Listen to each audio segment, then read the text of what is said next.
infrastruktūru.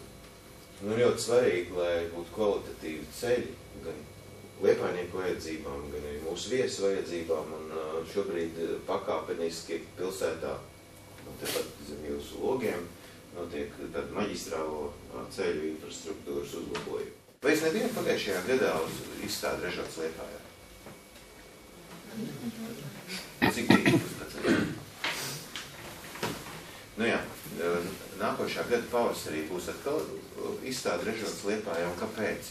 Mēs tās izstādes rīkojam tieši priekš jums, priekš jauniešiem, un arī, protams, priekš vecākas paudzes, lai cilvēki zinātu, kas Liepājā tiek ražots, kādu uzņēmumu Liepājā strādā. Jo, kā jūs minējat, šie uzņēmumi 90, cits uzņēmums pat 99% no savas produkcijas eksportē.